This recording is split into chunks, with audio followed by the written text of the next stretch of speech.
This is Roadmap 2019, and on this program, we talk to some of Nigeria's key political actors in its journey to the 2019 elections.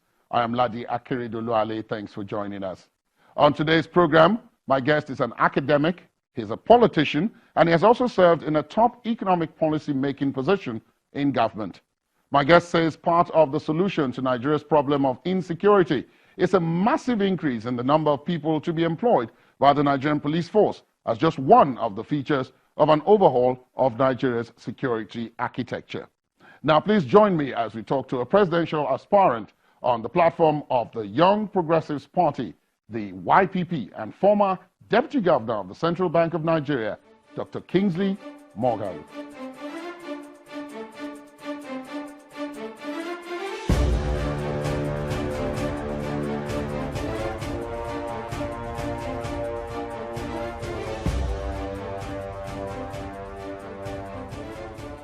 Dr. Moghalu, thank you so much for agreeing to speak with us on Roadmap 2019. Thank you. You're very welcome. Now, let me start from, I was taking a look at your manifesto, and I tried to take it from the vision that you tried to put in place there and place it side by side with the reality in Nigeria today.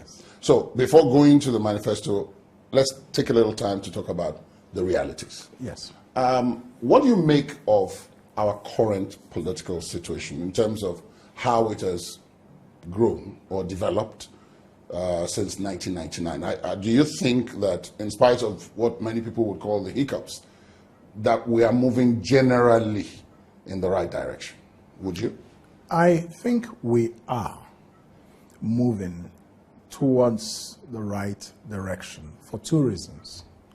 First of all, even though the integrity of the electoral process still is not anywhere near where it should be in terms of transparency or trust and confidence by the political actors who are contesting for elections, and even by the citizens, which is what makes many people not want to vote, because they say, does my vote count? It doesn't. So there's a general apathy because people don't trust the electoral process to produce transparent outcomes. So that's a big problem.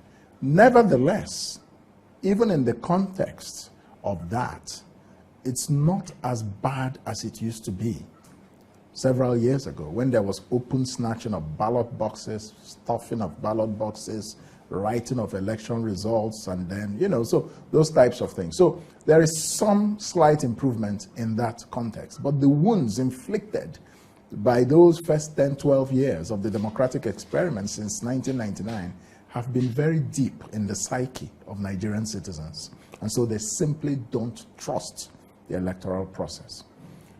Number two, despite all this, an incumbent president was voted out of office in 2015. Many people did not believe it could happen. And so for that to happen, I think it shows some progress in the evolution of democracy in the country. But I want to say again that we're still very far from where we should be. The process is not as good as it should be, and the outcomes, to some extent, or in fact to a large extent, have been generally pathetic. Now, many people would identify some of the things you've talked about as being peculiarly Nigerian as problems, that they're peculiarly Nigerian problems. Sure. Population size, the diversity, the numerous logistic challenges that will be faced by institutions charged with electoral processes, the attitudes of the voters themselves, the level of literacy in the country, and all that. Now, if one were to take some of these as maybe mitigating factors, if you like, would you then say that, on balance, as at now, where we are preparing for 2019, you have cause for hope? No, I wouldn't say that. Let me tell you why. We do ourselves a great disservice in this country when we make excuses for failures. We are supposed to be civilized human beings. We're supposed to be an independent country. We're supposed to be able to run our own affairs. That is the basis on which we fought for and obtained independence from Britain in 1960. If 60 years after 1960, we're still making excuses for being able to run a ballot exercise properly, making excuses for various kinds of failures, I wouldn't call that serious progress. I would call it serious failure. So we should now begin to say to ourselves, enough of the excuses.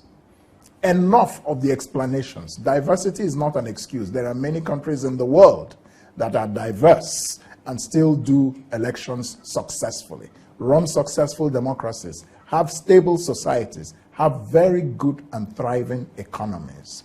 There are many countries in the world which have huge populations, large populations like ours, like Brazil, like China, which have actually turned those factors of large population size into a benefit. So the problem in Nigeria is that we have the ability to do all these things, but something is broken in the chain of causation. That thing is as follows. We have allowed the worst to emerge as the people in authority. The best have walked away from politics and allowed it to be an exercise for many people, not all, but many people who have less than impressive credentials for the positions they hold. That's the problem. So when the society is governed or misgoverned by the elements in that society who are not the most superior ones, it holds down the progress of the society for decades, for generations, and that is what is happening in Nigeria. Who can break this chain? Only the Nigerian citizens can break it. The question is, do they recognize that that was going to be my next question? Yes. Because we've just had elections in Ekiti State. Yes. And from many of the election observers and so on, yes, there are no incidents of ballot snatching or violence in terms of cutting away election materials and so on. But that's been replaced now by outright vote buying. That is, you vote for this party, you get this amount of money. So you see, a very clever way of maintaining the same cycle of ineffectiveness, of failure. It's a cycle of failure. Do you know what the problem is? The problem begins and ends in our minds. Development begins in the mind. And until we change our mindsets, or we have leaders who will use their leadership authority to change the mindsets of Nigerians, because they themselves have a mindset that is more attuned to progress. That is to say, they have what we call a world view. It's a phrase I use popularly, and I am known for it. I like that term. It's a powerful term, a world view of transformation. There are 7 components of a worldview. The first question is, why is the world the way it is? The second is, where have we come from? Where are we going? That where are we going is what we call rational futurology. How should the future look? Then the next question is, what do we do to make the future look the way we want it to look? Okay. What is the value system? That's number 4. What is the ethical, what is the strategy? What is the plan of action? What is the knowledge system that the society uses to learn? And then what are the building blocks of this worldview? The problem in Nigeria is that we have not yet had, outside the First Republic leadership, people like Dr. Nnamdi Azikiwe, who had a powerful worldview of nationalism for the African continent. Hence, it was called Zik of Africa. Wrote various books like Renascent Africa. People like Obafemi Awolowo. People like Ahmadu Bello. So, the people who fought for our liberation from colonialism had a worldview, very clear. Since after the 1960s, the next time we had leadership with a worldview, very powerful worldview was under Murtala Mohammed, the Murtala Mohammed Olusegun administration, Olusegun Obasanjo administration. They had a worldview that saw Nigeria clearly claiming and playing its role in the African continent as the de facto leader of the continent. And they took steps to make sure that this worldview became reality. Since then, it's been downhill. So, without the type of people who have this worldview coming to power through the democratic process in Nigeria, we're just running around in circles.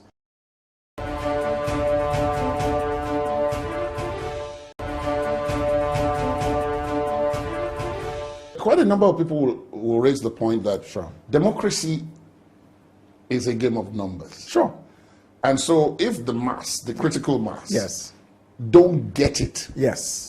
it doesn't matter. Yes. Even if that leader is staring at them in the face. Exactly. They won't recognize him. It's part of the frustration Yes. that many of those you described as having been good people Yes. who tried and then had to walk away from the Walk away, process yeah. in frustration Yes. had to go through. For example, you'll see that after Abacha passed away in 1998, we had a very spectacular opportunity for Nigeria to be reshaped in a certain way. But what happened was that many people who fought against Abacha for democracy, either because of fear of their lives or they didn't believe that this was real, that this democracy was going to be restored and it would be real, many of them avoided politics. A space was created. Nature abhors a vacuum.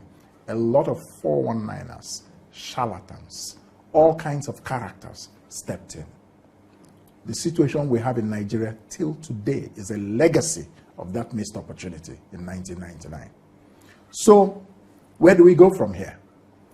It is the onus is on two sets of people. The guys who have what it takes or what is required, not to walk away, but to come right back in to the political arena. Then the citizens of Nigeria, based on the reality of their lives, which is a life of extreme poverty for nearly half of the population of this country.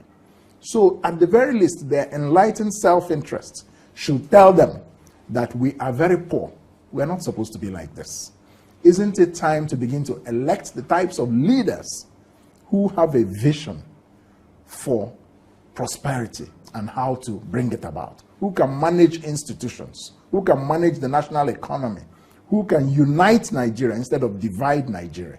Who can restore Nigeria's standing in the world because they understand international relations, international politics, and things like that? Our citizens have a duty to themselves to have this realization. Now, but for the people who have what it takes, they should not allow the citizens to come to this realization in the comfort of their bedroom. It may take 50 years. It is for those people to go out, come into the arena, and begin to politically educate the Nigerian masses. Which is what has led you into this, because so many people have asked. Yeah. So many people have asked that you've got a comfortable life, you teach abroad, you've had, things are quite good, Yes. really. Why burden yourself? Some people asked, Yeah, do I need to see a psychiatrist? why burden yourself with this? Because Exactly. they can almost always predict that Yes. you're going to be frustrated with this. I don't think I will be frustrated with this. Let me tell you why. I love Nigeria. I love our people. It's a labor of love, and I'm in it for the long haul. It is for the rest of my life I will fight for good governance and a prosperous economy in this country. I've made that choice. My personal comfort or my personal success or achievements do not matter to me anymore. I'm fulfilled. So I'm going into this for the people of Nigeria, not for myself.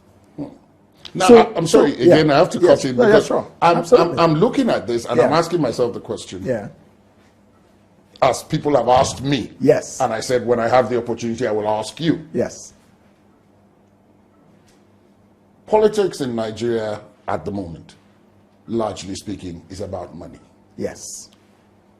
No doubt there are those who point out that in that regard you do very well. No, But do you I actually don't. do you do well enough to be able to do this? Yes, that is to say, what I'm trying to say is, Personally, I'm okay. I can pay my children's school fees, you know, and I'm even a philanthropist on a small scale. My little whatever I've made in life, I use it to help other people. Even when I was in the United Nations, I used my salary to set up a foundation. So it's not about how rich you are. It's about the heart you have. So I would never be counted among people who have money in any serious sense.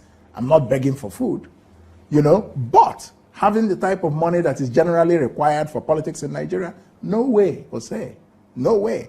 But it's not stopping me. Do you know why?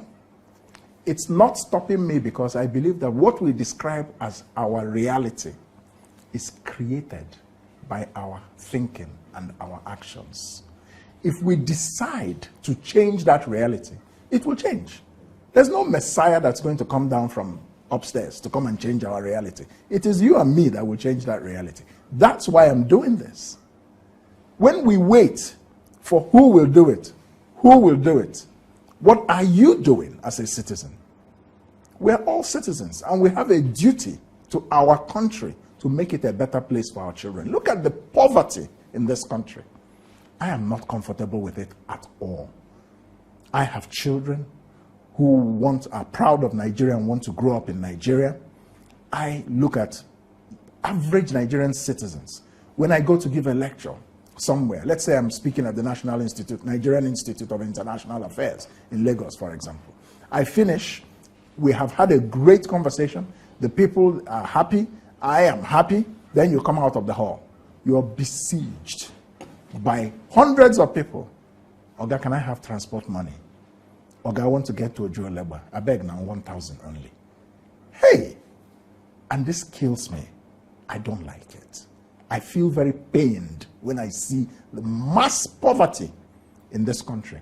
And what actually pains me even more is that I'm coming to believe that it is deliberately inflicted by our politicians so that the citizens will remain poor and continue to depend on them for handouts such as what they were giving out in Ekiti, so that they can remain in power in perpetuity. That is to say, these people believe they own Nigeria. The rest of us ought to be poor. That is never to be accepted. I will ask you this. You've been on the trail now for a while. Yes. What has generally been the response that you've received to the ideas and so on? Because quite a number of your critics have pointed out that the large part of your life you've spent in developed countries, you've worked at the United Nations, you're at the central bank, and so on. So what do you really know about poverty and about the Nigerian society's reality, the masses situation, and so on? You've been at this high level virtually all your life. Let me debunk that myth. The reason some people may think so is that because, of course, for the last several years, that is where they have seen me. My father was a civil servant. I didn't come from a wealthy home, but it was a decent home. He earned his salary, he took care of us, he and my mother, and we went to normal schools in Nigeria. I have spent more than half of my life in this country. So there is nothing about Nigeria I don't know. I went to primary school in Nigeria. I went to secondary school in Nigeria. I went to university in Nigeria, the University of Nigeria, Nsukka. So in my adulthood, I now began to pursue an international career. And some people now turn around and think that that makes you somehow a foreigner. That is very unfair, because you are a full-blooded Nigerian. You've lived through the Nigerian experience. My father was in the Foreign Service in the early 60s. I returned to Nigeria with him in 1967, just as the Civil War was about to start. And we went into the Eastern region, which very quickly became Biafra. I lived through war for 3 years. How many people who are making these kinds of allegations have gone through an experience of war? Some of them were sitting down in Lagos while we were being bombed in Biafra. So I've had experiences that you'll be very surprised. The air raid is coming. We're all kitty into the bunker. Close the bunker. Suffocating. Some air vents, but sweating. We're going around picking up as children grasshoppers, crickets, frying them. Wonderful delicacy, by the way. But I bet you many of the people who will say Kingsley Moghalu, what does he know? They've never eaten a cricket. They don't know what it tastes like. They've been eating plantain, bole, yam, obono soup, eforifo, all those things, right? So I'm trying to tell you that my experience is actually more rooted in reality than a lot of people in this country.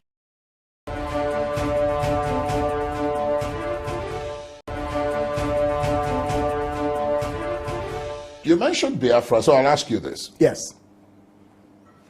It's one of the problems Yes. that any Nigerian leader will confront. Of course. And I don't mean Biafra in the sense of Biafra itself. Sure. I mean Biafra as an idea that has emanated Of course. from Yes. allegations of marginalization, That's right. sidelining, Yeah. lack of merit in the system, Yes, and that's so on. right. Sure. More recently, you had the incidents of Masob, and then, of Yeah. course, you had IPOB, which actually took it to, up a notch. Yes. One of the accusations was that most of the intellectuals, those to whom the mass Yeah. of the Eastern population would look to, Yeah. stood aloof and said nothing Yes. while this was going on, and therefore allowed those you described as the charlatans and so on take over this process and discredit the idea. Okay. What do you make of that? Let me answer this question. It's a complicated question. First of all, let me make it clear. I believe in the unity of Nigeria. I am a Nigerian, speaking for myself. But I understand why people began to revive the idea of Biafra 50 years after it happened. It is because of the failure of Nigeria. When you have had the kind of leadership in Nigeria that is not inclusive, when you have had the kind of leadership in Nigeria that sits aloof while injustice reigns, then people begin to get nostalgic and sentimental. I want to remind you that the sentiment of separatism is not unique to Biafra or to people from the eastern, some people from the eastern region. Correct. We've had it in the southwest. Even in the north. We've had it in the south, and we've had it in the north at various times in the history of this country. Some people, politicians in the north, wanted to break away or threatened to break away from Nigeria. The problem in Nigeria is that we distort history to serve selfish agendas. So there is no part of Nigeria that has not at one point or the other felt either marginalized or threatened by the developments going on and just felt they didn't want to be part of it. Let's get this straight. What happened in 1967 was unique.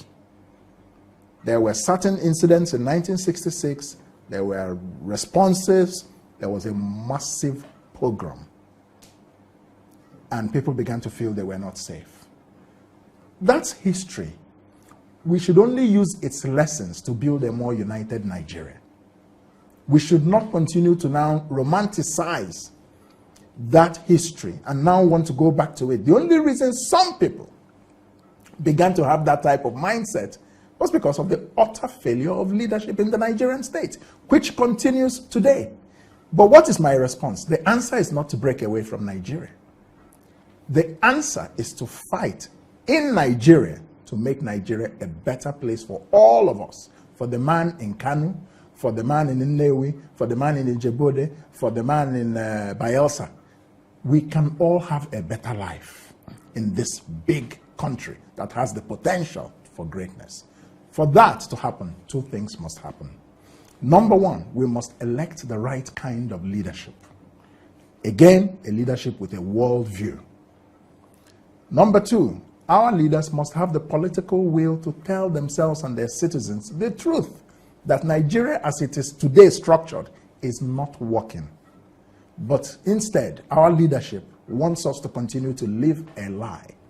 What am I saying? Nigeria must be constitutionally restructured to function more effectively as a federation for two reasons. One, so that our country can be stable and peaceful. Two, so that our country's economy can prosper and we all prosper. What is wrong with that? But instead of confronting this truth and reality, they want to pretend that restructuring is breaking up Nigeria. Of course it is not. Restructuring Nigeria is to make Nigeria work.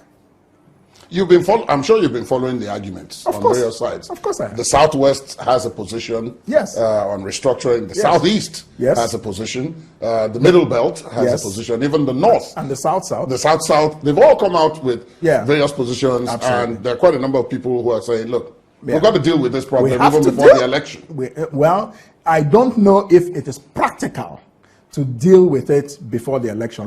Constitutionally restructuring Nigeria is a heavy lift. So that's at an even bigger level than what probably some are contemplating now. Yes. Because some say the process has already begun because at the National Assembly, right now they're trying to pass a law on the issue of state police. On state police, that is a part of it, but it's just one part of it. Constitutionally restructuring Nigeria is a huge issue. It involves a number of things. First of all, it involves what I call the national question. The national question must be addressed in any restructuring exercise. Which is? Which is, what is the basis of our identity as Nigerians? 1. 2, do we want to live together, even though we come from different nationalities or backgrounds? Those are the two questions. 1, do we want nationhood? I believe that Nigeria is not yet a nation, it's a country. But with great leadership, with a world view, we can turn Nigeria into a real nation, regardless of the diversity of our backgrounds. The second issue is the matter of citizenship. What is the basis of your being a Nigerian? Is it based on your coming from an ethnic nationality like being Igbo or being Hausa or being Yoruba or being Efik? Is that the basis of your Nigerianness? Or is the basis of your Nigerianness the political identity of citizenship? That is the question that has not yet been answered. There are two different approaches to it. There are some who say Nigeria is a conglomeration of nationalities and that is what it should become. Which is what is being feared that could lead to actually exactly, and I disagree with that. I disagree with that. I believe that the basis of our Nigerianness is the political identity of our citizenship of the Federal Republic of Nigeria. That is what Kingsley Moghalu believes. But you need a leader who has greatness in him, who has vision, to be able to bring the citizens, to educate the citizens, to do what we call the manufacturing of consent of the citizens for us to forge a new union based on a constitutional exercise in which power is devolved down to regions. I believe that power should be devolved down to 6 geopolitical zones, which should also become economic units. There's a variation of Chief Anyankwu's own idea, isn't it? Well, it's pretty much along the same line, actually. Right. I agree with Chief Anyankwu's ideas a lot on this subject. That's right. And many other people have also gone along those lines. You cannot turn Nigeria into a proper federation the way Nigeria is structured today on the basis of the states. Because the states, many of them are not viable. Because the way they were created in the first place was not based on the normal, in a normal federation, you have federating units which decide to create a center. But in Nigeria, they've turned it upside down, especially during the military rule. The center creates federating units. That's right. So it's just odd and bizarre.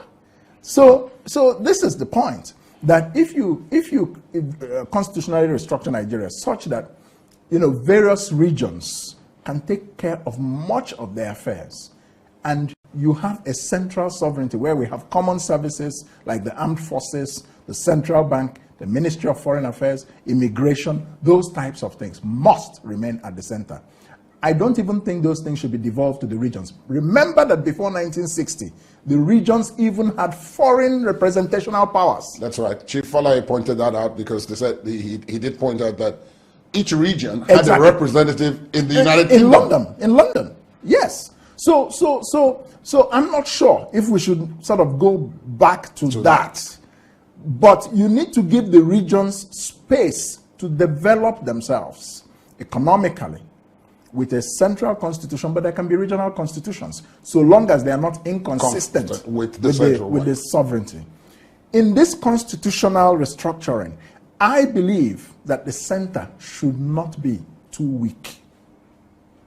I believe that We must do it in a very intelligent way so that the regions have the space to grow, have the powers to take care of their economy and much of their affairs, but the sovereignty should remain strong. So that there are certain powers of reversion that must be exercised by the center if people start getting very funny. It's a constitutional exercise in which some smart lawyers can take care of this. As president of Nigeria, as from 2019, which is my plan and expectation, this is what I will do. I will lead that effort. I will not legislate it because it's the National Assembly and the state assemblies that have to do that.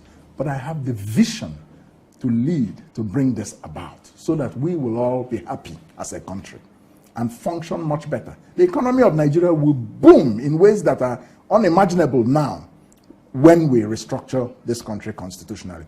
Because the potential of Nigeria is trapped in our unitary system that pretends to be a federation.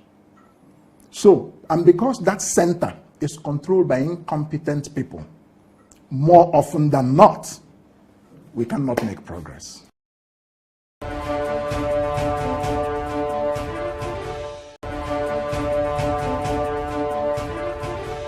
Something you will face, and which any leader Yes. who emerges in 2019 will face, and which the current governments, both federal, state, and at the local government, is the endemic, their words, not mine, Sure.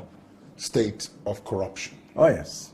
That seems to be, I mean, next to Yes. security. Yes. Although some are saying, well, actually, it is the corruption that has also led to Of course. insecurity. Yeah, but I'll tell you a thing or two about corruption. Now, this corruption thing, Yes. what do you make of it? Because Yes. Let me tell you what we I keep, make. we keep Yeah. hearing of people fighting it. Yes. But, you know, Let me tell you what we make of it. People are pretending to be fighting corruption, but they're not fighting corruption. I'm sorry. Corruption has not decreased in Nigeria in recent years. In fact, in the past 3 years, some people will tell you it has actually gotten worse. Please forget the pretense about fighting corruption. Corruption is being used in Nigeria as a political football to gain partisan advantage. That's not what it should be. Let me step back a bit and I will return to this matter. Corruption is a symptom of the real problems we have in Nigeria. It is not itself the source of the problem, although many people think it is. I can tell you this because I have a level of intellectual ability that allows me to appreciate this fact. The real problem we have is what we started the conversation with, that we don't have a worldview. Every great country must have a worldview, a vision of itself in the world, where it is going to in the world, and how it will get there. We don't have that in Nigeria. That means that you must have a national ambition. And part of that worldview, as I explained to you, is one of the 7 components, right, is a value system. right. Because there is no worldview, there is no broadly accepted value system. So if you go back to the real source, then you can address the problem. Which is the value system. Which is the value system, which is part of a worldview. A value system does not exist just in a vacuum. A value system exists as part of a general philosophical outlook on life nationally. So we talked about things like hard work pays. Exactly. It's Hard good work to pays work. off. It's good to work, and you should profit from your labor. Those types of things. So now, if you step back, and I believe that as president of Nigeria, I would like to. I have already a plan, and I have drafted the charter in my book called Build, Innovate, and Grow. Big. Big. My vision for our country. I've set this out. There's a chapter in which I discuss the worldview state, how Nigeria can become a worldview state. Once we can achieve that. But if you have people who are just in politics for the sake of power, power for its own sake, not power as an instrument of a vision to turn Nigeria into what it should be. You know, leadership is many things, and it includes authority. But authority is only one component of it. Other aspects of leadership include vision, motivational ability, the capacity to inspire your citizens when you talk to them, the capacity to mobilize your citizens to action. Then the authority to take certain executive steps. This is all part of leadership. Our politicians they're not in this zone. And that is why I tell you, I'm a leader, I'm not a politician. But I am in politics now for the sake of offering true leadership to our country. So, corruption, back to corruption. Now, if you understand this thing that I'm explaining, you will understand why the so-called fight against corruption in Nigeria is not working, because they are not doing it correctly. They are discussing the matter at the surface of it. The roots are left unattended. And the roots are left unattended. The roots are growing deep and strong, and you come on top and you're cutting the weed, and it will just be sprouting up again. Pretending, because it is populist to do so politically. When you say you're fighting corruption, I'm fighting corruption, some people who cannot perceive properly will think you're the best thing since sliced bread. Then you get in there and you become a failed leader. The economy collapses, you cannot do anything about it. The country is broken apart, divisions all over the place, and you keep talking, fighting corruption, fighting corruption. Excuse me, let's get real. The way to fight corruption properly is as follows, and that is how I would approach it as a president. Number one, you go back to the worldview issue. Then in it, you begin to address the value system. That is why I say that when I become president, the study of ethics will become compulsory in all schools in Nigeria, from primary to secondary school. It's important that we teach our children what is right and what is wrong, seeing as we have that our society is assaulted by a distorted morality, which is what breeds corruption. Some people don't even know that it is wrong to steal public funds. In fact, yeah, well, because exactly their neighbors are doing it, their families encouraging them to do it. So if you're in public office and you don't steal, people in your village will look at you as, which kind of mumu be this? The man did not even get what other people are getting from. And he's supposed to be representing us. And he's supposed to be representing us. Do you see the warped mentality? So you cannot attack this by just sending the EFCC after political opponents and claiming you're fighting corruption. No, you must come to the root of the matter. The second thing you must do is that you must lead by example. You must not have a corrupt lifestyle if you're a leader, because if you do, people will see it. The word will get around that you are corrupt, you live a corrupt lifestyle. So if you're preaching the fight against corruption, you're not walking your talk. Third, there must be accountability for acts of corruption, but only on one condition can that accountability have the effect of actually fighting corruption, and that is the accountability must be impartial. Okay. No matter whose ox is God, when I become president, the fight against corruption will start in my own government. If you step out of line, I will make an example of you. Even if you are my personal assistant or you're my chief of staff, whatever you are, it doesn't matter. The speed of the leader is the speed of the gang. So when you show that you will not tolerate corruption, even inside your own circle, then when you go after your political opponent, who also probably is corrupt as well, corruption is across the aisle in Nigeria. There are no saints in one party and devils in one party. No, there are good people and corrupt people in every party. You understand? Especially the big parties. That's right. Which is, I'm sorry, at this point I have to cut in and ask, which is why you didn't choose any of the big parties for your... Yes, it is one of the reasons, but I'll come back to that. I chose the YPP, the Young Progressive Party. That's the party I expect to contest the presidency on its platform. There are many reasons I did not choose either the PDP or the APC, but I'll come back to that. All right. So when you now fight corruption in this way, by making it clear that you're impartial in your approach, the fight against corruption begins to acquire credibility. People will say, this is not tolerated. Corruption can never be fully wiped out because it is part of human nature. The human nature is a nature of sin. Do you understand what I'm saying? I do. But what we have to do in this country is to banish corruption to the periphery. But right now, corruption is at the center. Even in advanced countries, I served in the United Nations for many years, and I spent time in advanced countries. Corruption also exists in those countries. But the difference is that if you're caught, you're punished. Simple. The rule of law applies. In Nigeria, some people are bigger than the law. Their corruption is treated, like someone said, with deodorants.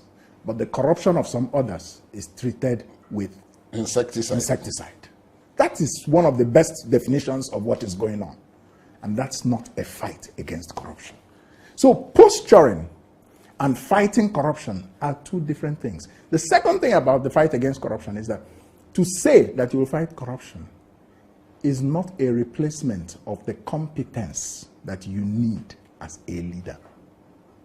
That is to say, moral posturing does not replace the requirement for competence. You should be ethically sound, but you must also be competent. You must understand the economics. You have to manage the economy of your state as a governor. You have to manage the economy of your nation as a president. You must have the intellectual and other competencies necessary for that assignment. If you don't, the result will show. And talking about fighting corruption is not going to replace that reality that people don't have Gary on their table. Nigeria today has the highest numbers of extremely poor people in the world, of any country. Even countries with bigger populations. 7 times more than us, like India. There is no greater failure of leadership than this reality in which we are in today. And meanwhile, somebody will ignore that and tell you that I'm fighting corruption. Excuse me.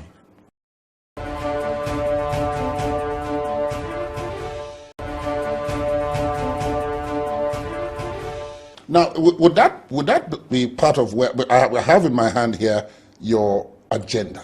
Yes. The general vision. Yes. And underneath it, you say fundamental overhaul yes. of the Nigerian police force that will emphasize training, equipment, and boosting the strength of the force by recruiting at least 1.5 million policemen and women, up from the grossly inadequate present force strength of 350,000. That is concerning security. Yes, National but of security. course, this is part of that. Yes, of because course. if you're going to implement anything against corruption, you've talked about the rule of law. Absolutely. It brings up enforcement. Exactly, absolutely. Enforcement, exactly. But before we come to this, there's one more item in the fight against corruption that is necessary. Transparency helps to fight corruption. If you create transparent systems that are proactive, do you understand? Yes. You use IT processes in procurement. You use IT processes and things that concern money so that it becomes more difficult to fiddle with the funds. Well, that is already being done. To some extent, but not enough. Not enough. Not anywhere near enough. There are, for example, you keep hearing about budget padding.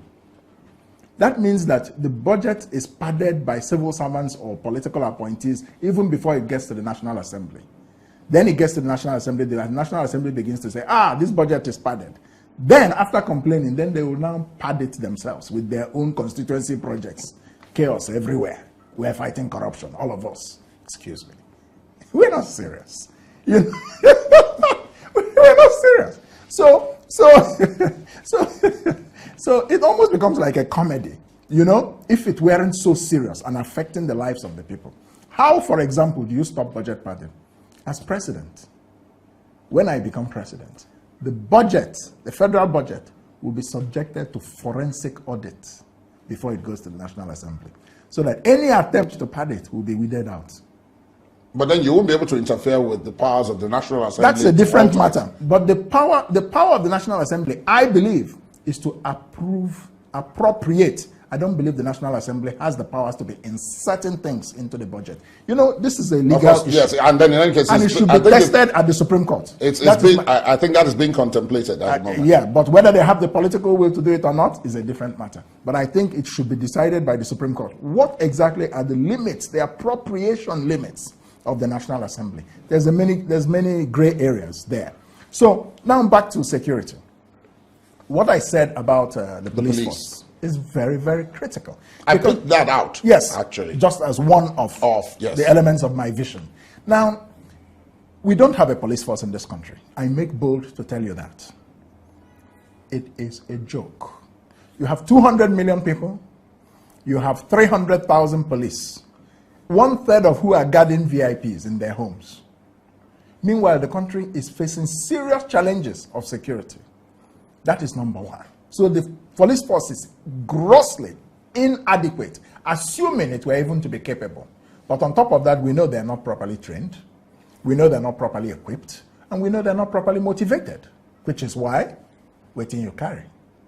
They stop you. Listen, when I was in the UN, in my early days in the UN, in 1992, I was a United Nations officer in Cambodia, in the UN Transitional Authority in Cambodia. We were the government of Cambodia for 1 year, conducted elections, handed over to the national government, and I went back to New York, to the headquarters.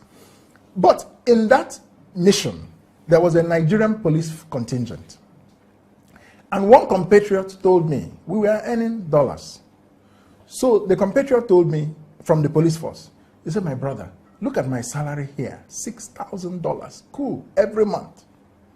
After 1 year or 2 years of this, how can I go back to Nigeria and stop people on the road and say, waiting you carry? So my brother, I'll never do it again. Do you see? So the question of even the remuneration of the police force is an issue. If they're just as poor as anybody else, then they will use their authority to extort in order to survive. So I believe, and I will, recruit 1.5 million new policemen, recruit them, train them, so that this country can be properly policed in the communities and in various other parts of the country. And hopefully, when we restructure the country, they're devolved down to various regions, and there will be a federal structure somewhere there. Do you see what I'm saying? But police reform is job number one. But there are many other aspects of security, not just the police. The question of border reform. Look at our borders. They're so porous. People just walk into Nigeria from Benin Republic, walk in from Chad, walk in from Niger, stroll in from Cameroon. I mean, you wonder, is this a proper state? A state that is not fully in control of its territory. Some people will give you the excuse, oh, the herdsmen, they are not Nigerians, they are Gaddafi's soldiers, let loose. Okay, let us assume, for the sake of argument, but not admitting that you're correct. Why are they able to enter Nigeria? Because your borders are porous. That means you're not in control of your borders. So when you give that excuse, you're also admitting failure as a leader, security-wise.